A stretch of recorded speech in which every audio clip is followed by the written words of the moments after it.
Deuteronomy 33:29. And it reads, Happy art thou, O Israel, who is like unto thee, O people saved by Yahweh, the shield of thy help, and who is the sword of thy excellency, and thy enemies shall be found liars unto thee, and thou shalt tread upon their high places. Kol halal Yahweh Bahasham Yahushai Bahasham Rakahak Wadash. Double honors unto the apostles, double honors unto the elder bishops, salutations to all my fellow laborers, doing this work in truth and sincerity, risking their lives and their freedom to do so, now more so than ever, the 144,000, and the scattered elect that are scattered around the four corners of the earth, that be like unto the speckled bird, the Israelite foreigners, among the heathen, that look like those heathen nations. This is not a black thing. And to the few Akwaf that are listening and learning, to you, I say Shalom. This is your brother Malcolm, coming at you another lesson in truth. And you know, I'm just a little angry right now because I got a strike on my oldest and my biggest channel, GMS Maccabean Spirit, and they gave me a strike from a video that was done well over 3 years ago. All right, so they're just reaching, they're just looking for something, and the issue is, and it's dealing with medical stuff. And the problem is that the stuff that's being said in the video is the stuff that's coming out now. So with the evidence that what I was saying was true and what they were saying were lies, it just seems kind of ironic. So I do plan to appeal it and then add in the fact of the evidences against them, like so. Let me like these two, per example. Watch this. COVID, Ebola, and AIDS were all three blamed on lab experiments of Anthony Fauci. And he enlisted this same proximal origins author to prove all three viruses' natural origins. The U.S. Congress has once again denied our requests to question Dr. Fauci about anything other than COVID, by far the least lethal with the least amount of hard evidence. Let's analyze the other two. Did the same proximal origins authors also cover up earlier lab experiments that killed more people than the world wars? Dr. Gary first came to Dr. Fauci's rescue in 1990, after scientists had tested scores of archived blood for HIV, the AIDS virus. Prior to Dr. Gary's report, the earliest HIV-positive samples in the Western Hemisphere came from these chimpanzees in US government labs. They had been used by these scientists at Dr. Fauci's agency to develop these hepatitis B vaccines. The earliest HIV-positive human blood had been collected entirely among the 20,000 gay men they had recruited to test it. All participants were HIV negative before the trial, and nearly half were HIV positive when it ended. I want to hear your thoughts on this, so drop your comment down below. Watch this. Okay, so I will say nothing, but you heard the evidence. 20,000 men were negative, and after the research and after they took a pokimans, over half were infected with the three-letter disease that pretty much is a death sentence when you get it, for the most part. And the same individual is connected to it. So all we're talking about, all man-made things, which is what I spoke about. So I'm not going to say anything else. Now I'm going to play this truth.news.daily. All right. So what is this as big as it sounds? I think it potentially is. I mean, it's very early days. So basically, they've discovered that if they use the same technology that they use for COVID, and they use some mRNA, which is a messenger part of DNA, they take your particular cancer, they biopsy it, they take some of the protein on your cancer, and they put it back into your cells. How many people have you treated so far? Well, we've had 10,009 clinical trials in humans so far. And how many are cancer-free? 10,009. So you have actually cured cancer? Yes. Yes, we have.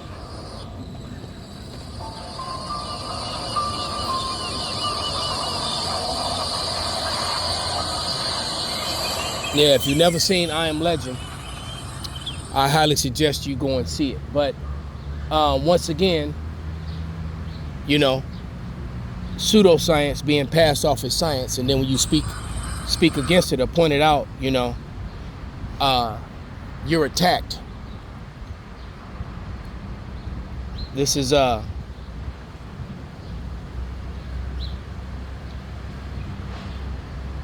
Job 13 and 4, 1 Timothy 6 and 20. We got to get them. And it reads, but ye are all forgers of lies, you're all physicians of no value. They're the doctors. And the word doctor literally means to falsify. That's the literal definition of the word, to falsify, when you doctor something up.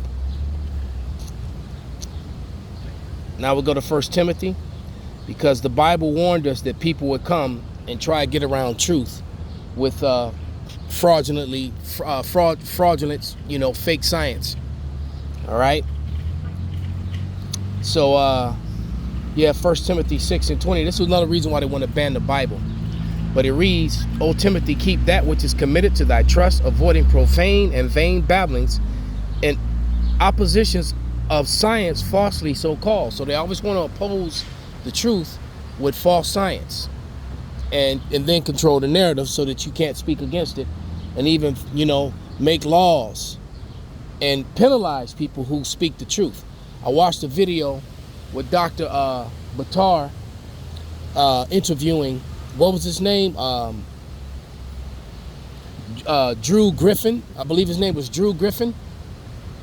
And Griffin, you know, told him that he, you know, had done the Pokemon, and that he, so, you know, so he said, so you're saying there's a time bomb in me? Because Dr. Batar at the time was, you know, prior to the whole, you know, C19er, you know, Dr. Batar was an American golden boy scientist, head of all sorts of projects, highly praised. But the moment he spoke against the C19er, he became the, you know, the villain, was called a quack, and, you know, this, that, and all those awards and all these things he had done prior to that meant nothing all of a sudden.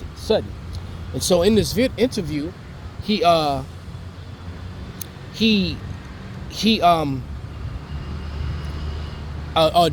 Griffin said, so what you're trying to tell me, that I'm a ticking time bomb, there's something in me, something that's going to happen to me? And Dr. Batar boldly said to him, why don't we revisit this conversation in 3 years, and let's see how your status is. Drew Griffin didn't make 3 years. So, fact, injuries from the Pokemon. People are dying, all right? You know, all sorts of heart and blood issues, blood clogs. You also have all these miscellaneous deaths, things that Dr. Batar, who passed away, I believe that he was, you know, that he got eliminated because he was talking too much, spoke about. All right, what he spoke about is actually happening, and there's evidence of it. So it isn't fucking information. All right, there's evidence of it, proof.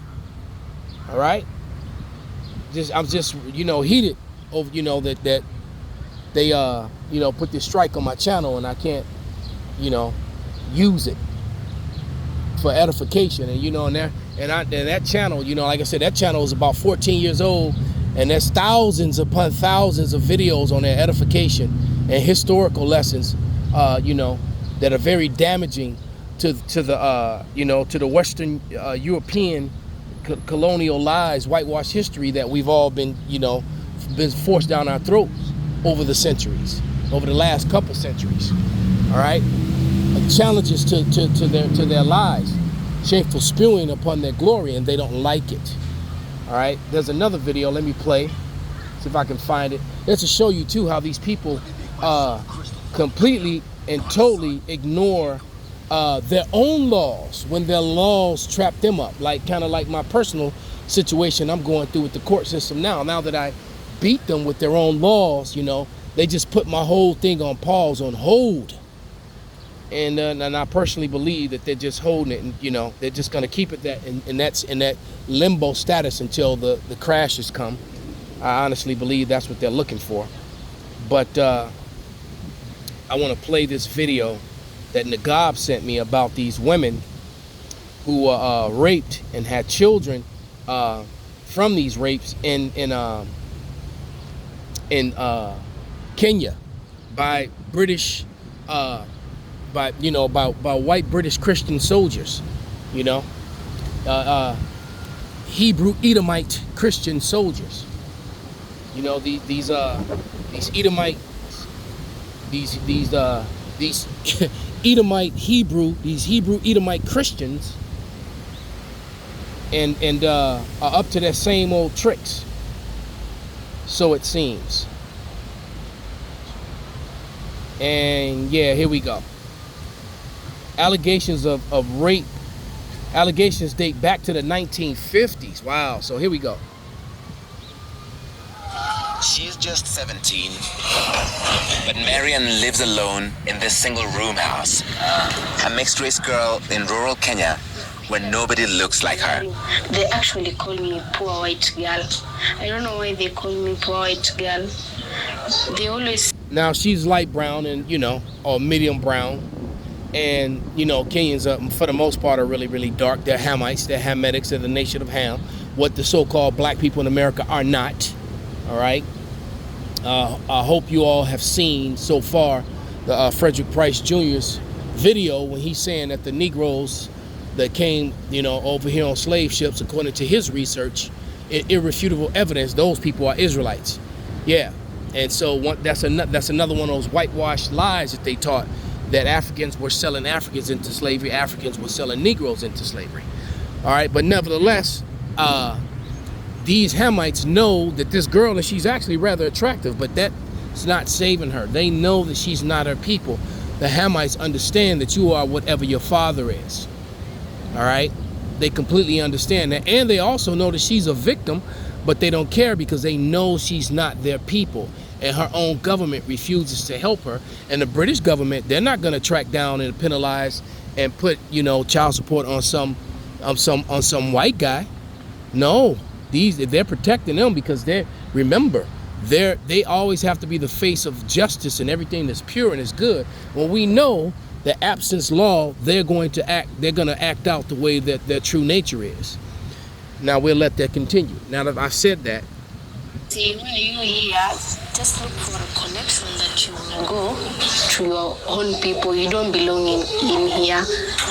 Marian's mother, Lydia Juma, was among hundreds of women who accused soldiers from the British Army Training Unit Kenya, Batuk, of rape.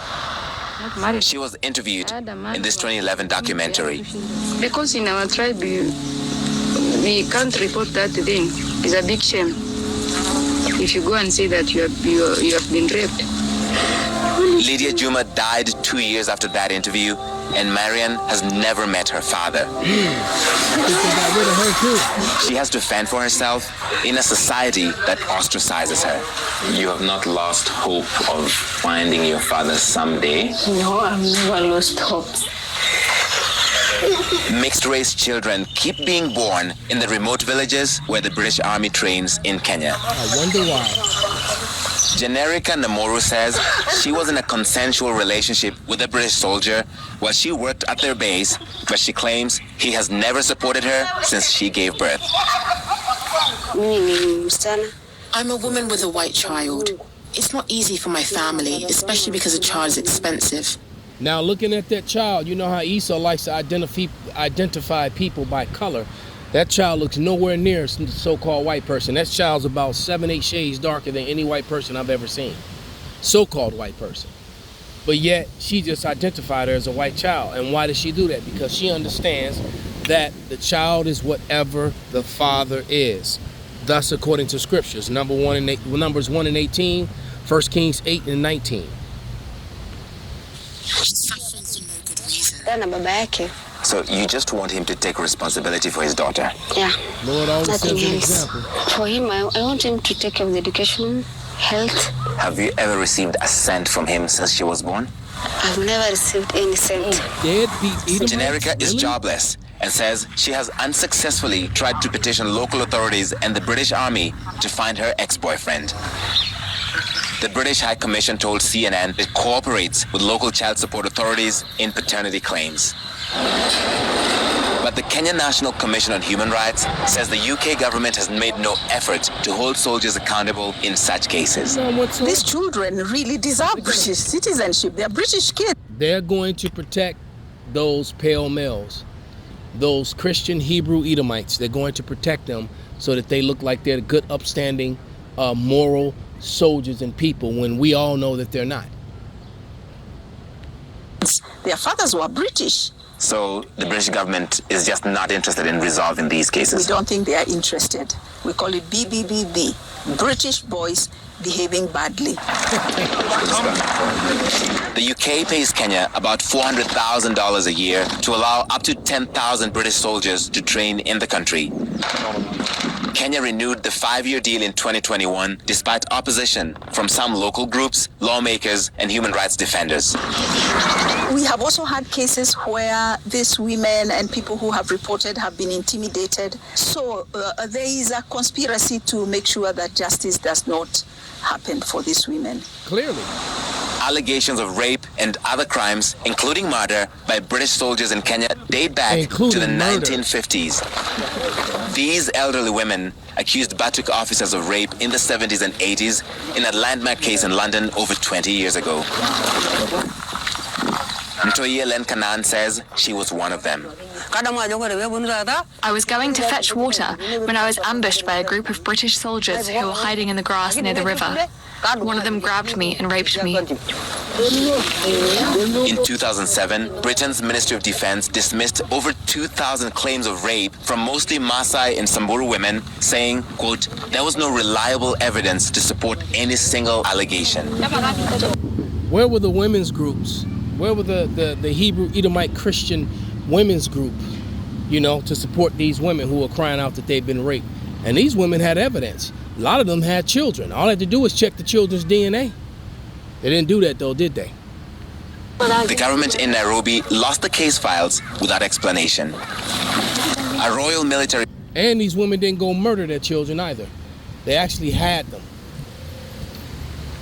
The police investigation concluded that most of the Kenyan evidence appeared to have been fabricated. One Kenyan official called it a cover-up.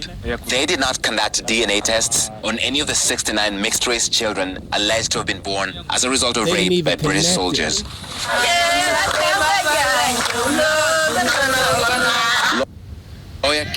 So they dismissed the evidence. That's a very familiar feeling for me personally. But I'll tell you this: there is a reckoning coming for the Edomite Christian, the white Edomite Christian Hebrew Edomite. Okay, so, start calling them what they are. They love to call us black Hebrew Israelites. No, we're just Israelites, all right? So, but they're the white Hebrew Edomites. Okay, that's what they are. But there is a reckoning coming. Let's go to Lamentations, and I'm gonna wrap this up because I got to get ready to head back to the studio for the evening classes to teach. This is Lamentations 4:21, and it reads, "Rejoice and be glad, O daughter of Edom, that dwelleth in the lands of Uz. The cup also shall pass through unto thee, and thou shalt be drunken, and thou shalt make thyself naked." And that cup is the curses that are upon the Israelites. All right, because we drink of the cup and we weren't supposed to. All right, so it's going to be, so that cup of suffering, the slavery, is going to be a perpetual condition. So you're going into hell now, because hell is definitely a condition and not a place. All right, and unless that place is a hellish condition, you're definitely going there. Verse 22, Lamentations 4:22.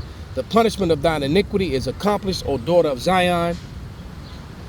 He will no more carry thee away into captivity.